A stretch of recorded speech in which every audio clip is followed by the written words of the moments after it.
Greetings, Andy here again, and it's been a while. I've just returned from my summer holiday in Sardinia.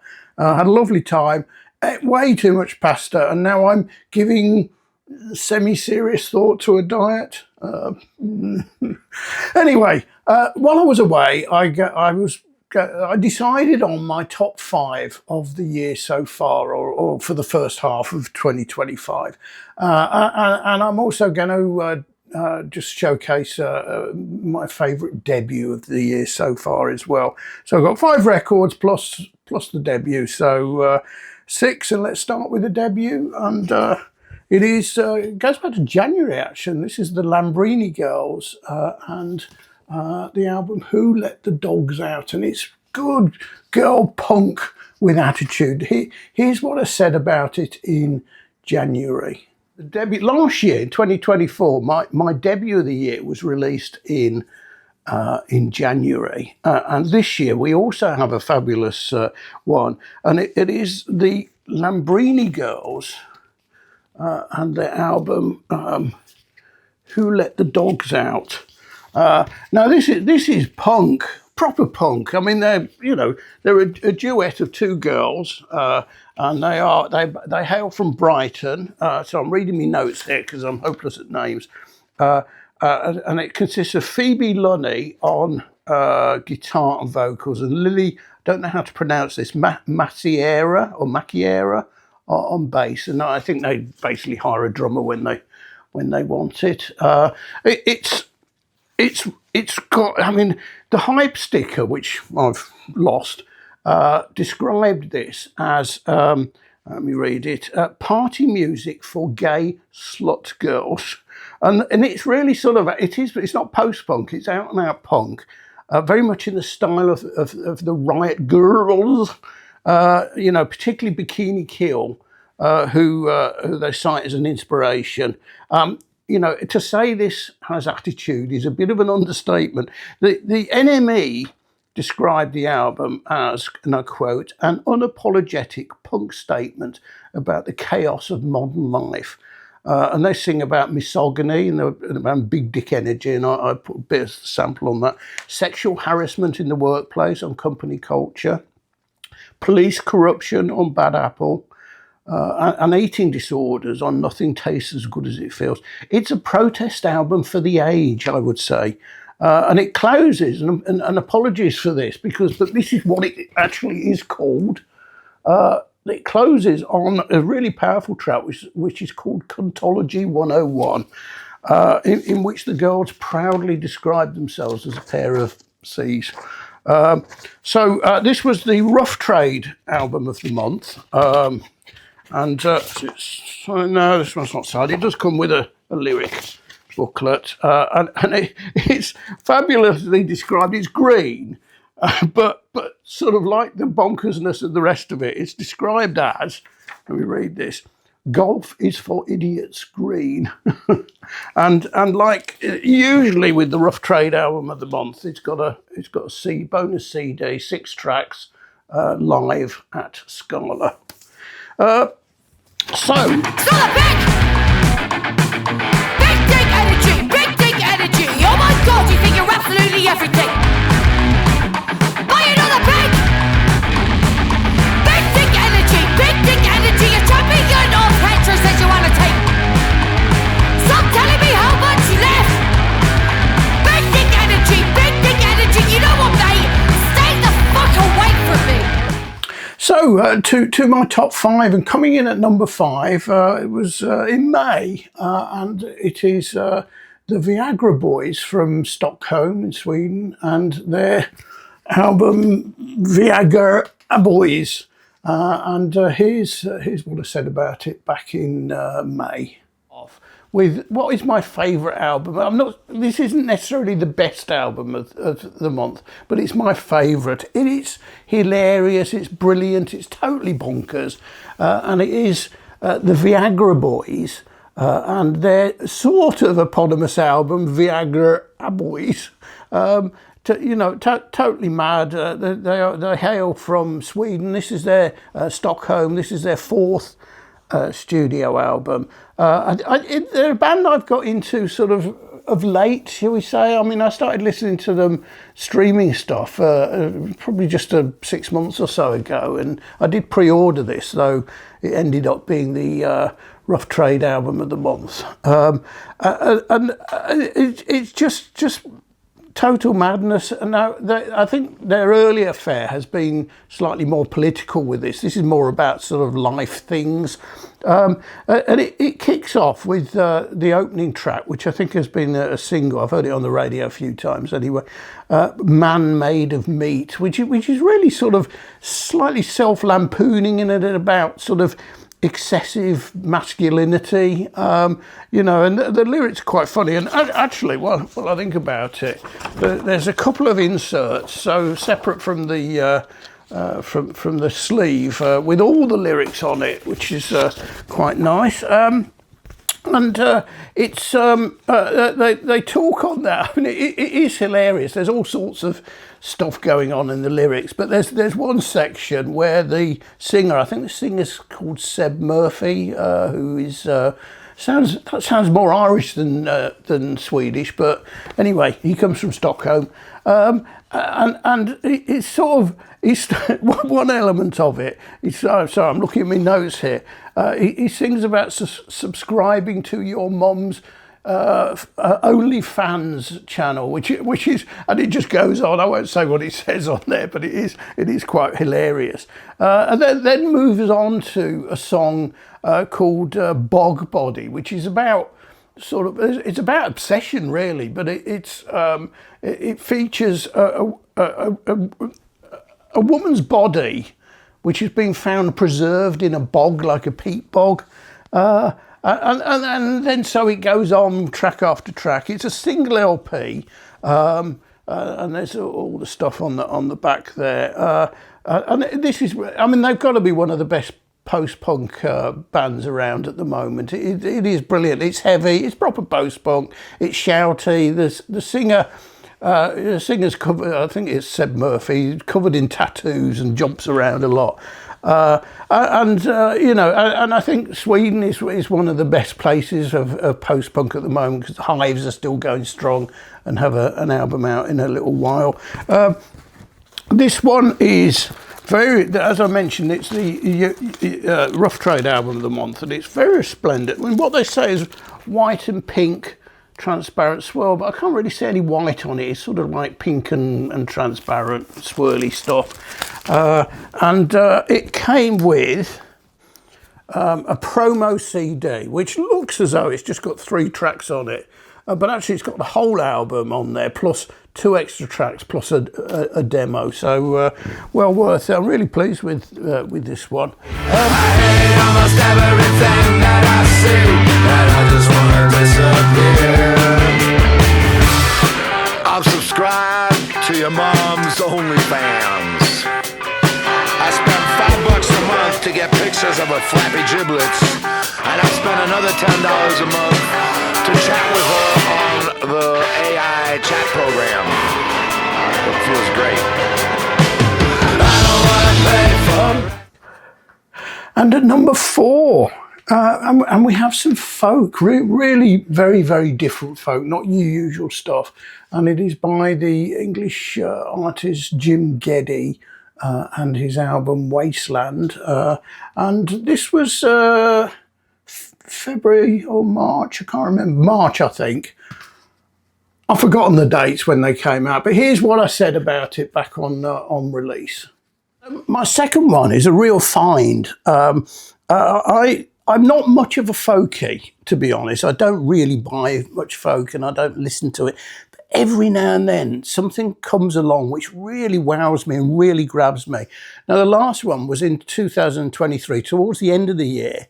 I discovered, which had been out for a little while at that point, I discovered the album by Larkham, called False Larkham, the Dublin band. And it was just wow. I mean, there was some conventional folk in there, but it was like really heavy, cutting edge, brooding. And there's another one for come out, which I say is similar. It's not similar to that album, but it's similar in impact. and it's an album called Wasteland by Jim Geddy. And as I say, I've never heard of him because I'm not really a folkie. But I read a couple of reviews about it, just happened across them and thought, that sounds interesting. Streamed, 2 or 3 tracks and was left wowed.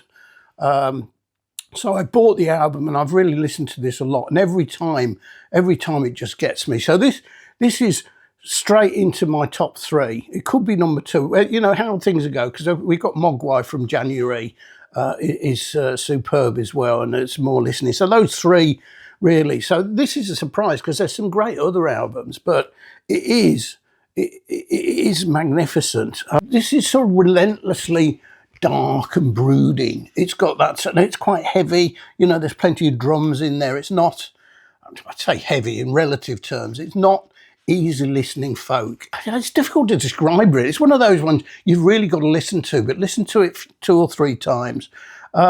His vocal style doesn't make the lyrics really stand out. You know, I wouldn't say he's mumbling, but it's just a slightly indistinct vocal style. He's English. He comes from Sheffield in Yorkshire, but the album is very nicely presented. It's got all the lyrics, which are quite extensive on the inside there to read, and you know they're mostly written by him. There's a couple of sort of like traditional English folk songs which he's adapted and so on, and he's also got some of the people. He's even got the singer from False Larkham doing some backing vocals on there. It came with a hype sticker. It's one of those where I ought to say before I read that, there's 10 tracks on there. It's a classic 10 tracks, 5 on each side, single LP. And it says, Wasteland, Jim Getty, intense,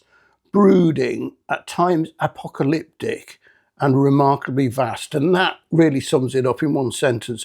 A profoundly bold sonic statement that is some of the most rich, far-reaching and ambitious work that Getty has created today, pushing the boundaries of what folk music can be in 2025, just as Larkham did in 2023. And it features members of Landless, who I don't know, and Cinderwell, equally don't know. A 9 out of 10 by Onkar, Yorkshire's folksmith, ruminative, storm-tossed masterwork. And that sums it up. It is utterly superb. It's just on plain black suitably, and definitely one I recommend if you want to be challenged.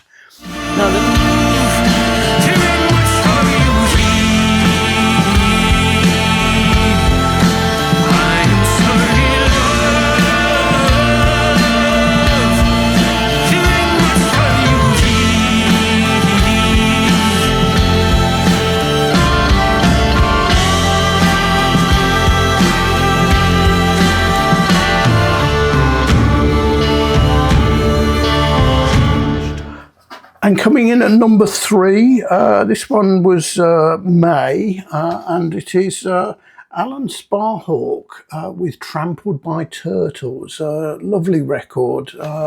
And here's what I said about it when I did my May roundup. And the next album was one I was quite intrigued to listen to, and I really like it. And it's Alan Sparhawk with Trampled Turtles. Now, Alan Sparhawk, of course, was one half of Low with his wife, Mimi Parker, who sadly died in, when did she die? In 2022 from ovarian cancer, which I think she'd been suffering with for a while.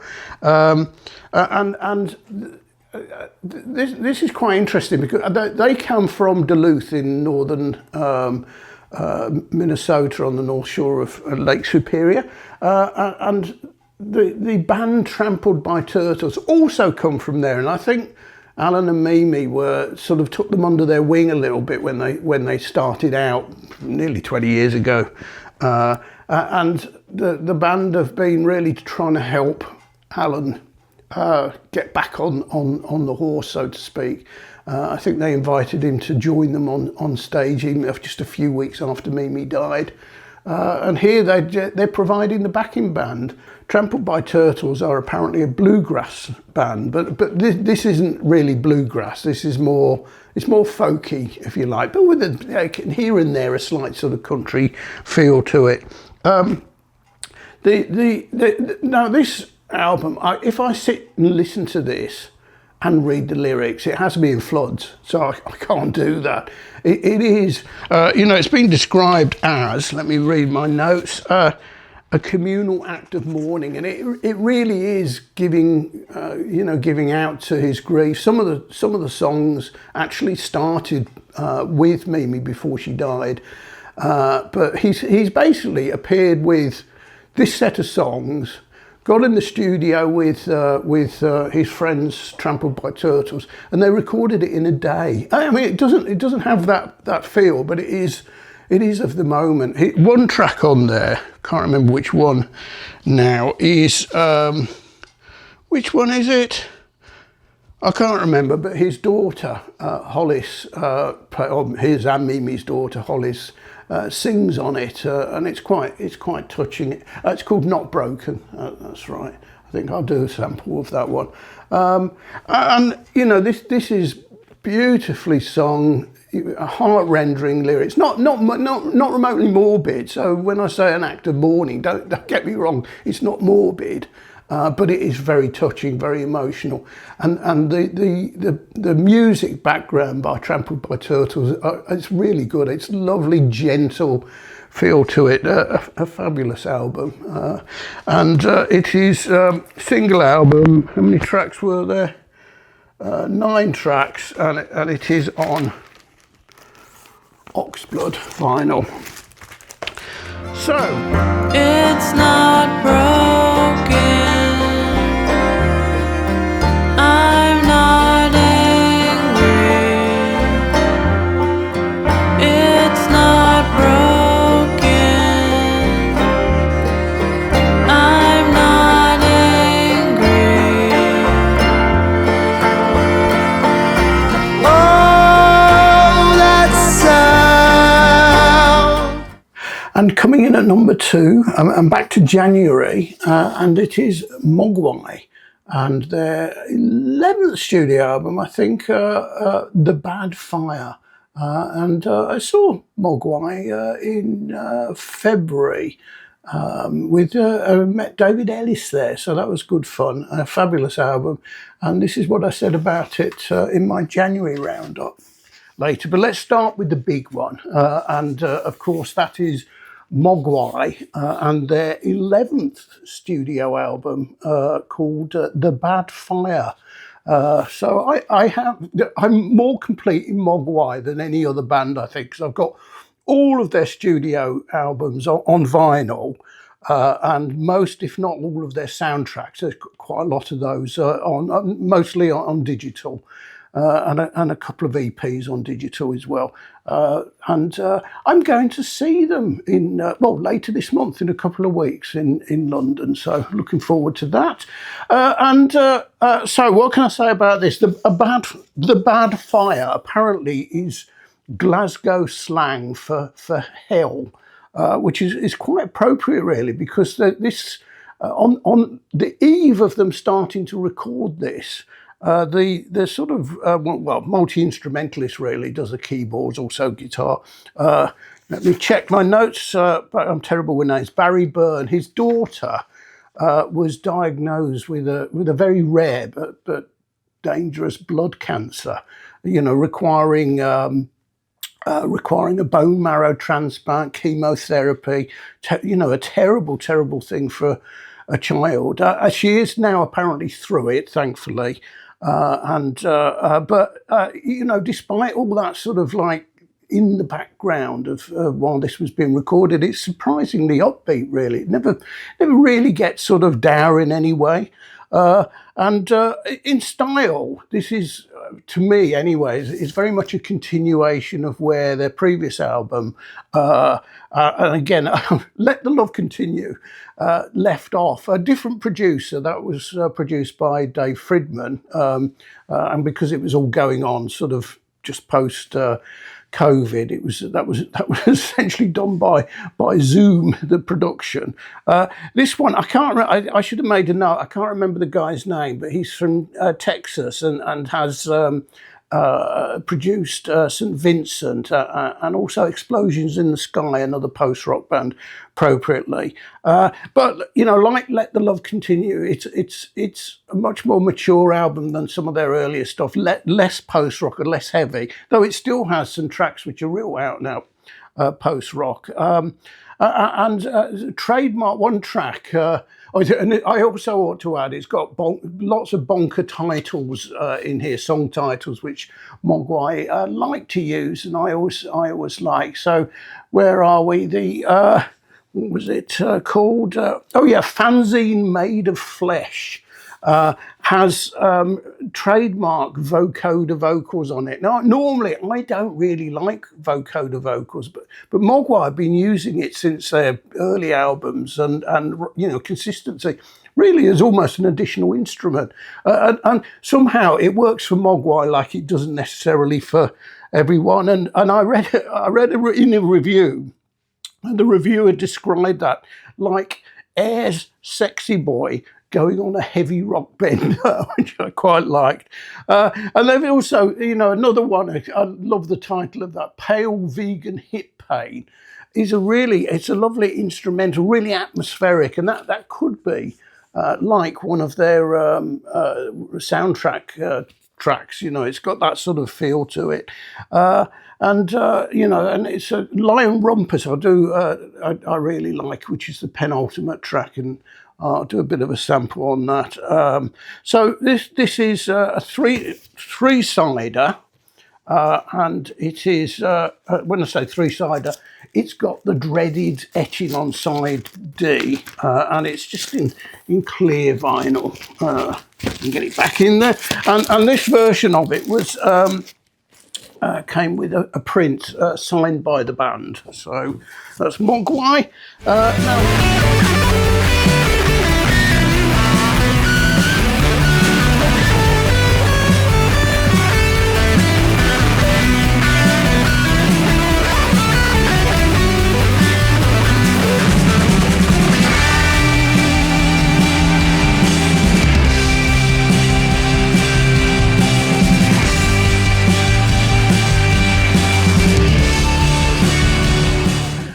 and coming in at number one, and a bit of a giveaway because I've got the T-shirt I bought when I went to see him in May. And of course, I am talking about Stephen Wilson and The Overview.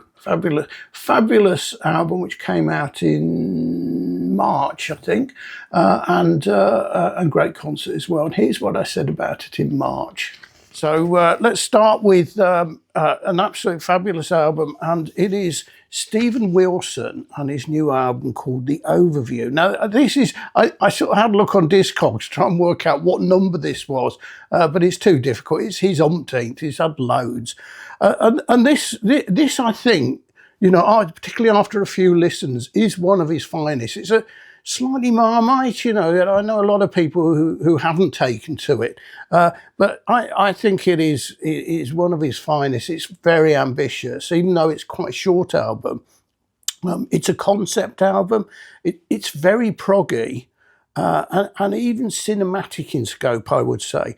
Now, the concept is all about the feelings that astronauts get in orbit of Earth, looking back at Earth, which typically sort of comes in two approaches. One is about the beauty of Earth, and then their individual connection to it and all the people on it and so on. So looking back at it. And the second is just, you know, how tiny and inconsequential it is in the vastness of space and the universe, and then the feelings which come with that.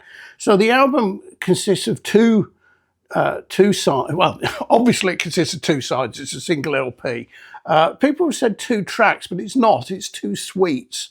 On side A is the longer one, 23 minutes long, Objects Outlive Us, which is more about the sort of looking down at the Earth and the beauty of it. And that's got 8 tracks on it. The second side is called the Overview, shorter at 18 minutes, which has 6 tracks, and this is more about the infinity of space and the, you know, and how small Earth is as a dot in it. The first side, I would say, is slightly more proggy than the second side, and it features which track is it? Objects. Meanwhile, the third track, which I'll play a little sample of, has lyrics written by Andy Partridge of XTC fame, and they are very different from the others. The lyrics are all about almost the minutiae of everyday life on Earth, queuing at the bank, and you know, stuff which the astronauts might be thinking of. And it's not sung by him; it's sung by Wilson. The second side is sort of slightly more electronic, but and takes more listening to. You know, the first side is very immediate. The second side, I actually slightly prefer, but it's taken more listens to, and it opens up with a narration by Wilson's wife. What's her name? I've forgotten. Rotem, narrating the size of various planets and nebulae. And let me read it out, because it actually says some of those on the front. I'm not going to read it all, but just to give you an idea. So it starts off: size beyond 1 megameter, 10 to the power of 6. Ganymede, Callisto, Wolf 359, size beyond 1 gigameter, 10 to the power of 9, and so on. It goes through that, which sounds a bit weird, but it really fits with it. And you know, the second side, while starting quite electronic, does morph into that more conventional proggy sort of guitars and so on, and finishes. The last track really is it's not epic. There are no sort of really long epic tracks on here. There's a lot of variety. This could well be my number 1 of the year. It's certainly in my top 3, and we'll see how the year goes. But Wilson, let me put those over there. Wilson is an absolute master of producing surround sound mixes, and I got the Blu-ray as well, which contains you know, 5.1 surround sound plus an Atmos, and I have to say the Atmos mix was not better than the vinyl stereo. It's a different experience, and it's a really, you know, it works really well because you've got it all around you. You know, technically the stereo coming through the big speakers at the front, you know, gives you that sort of conventional proggy sound, whereas this is more cinematic, and they're both brilliant in their own way. And it's very resplendent on, what do they call it? Mint green vinyl, single LP, as I say. We figure on with our fences and borders, but best not to think about that.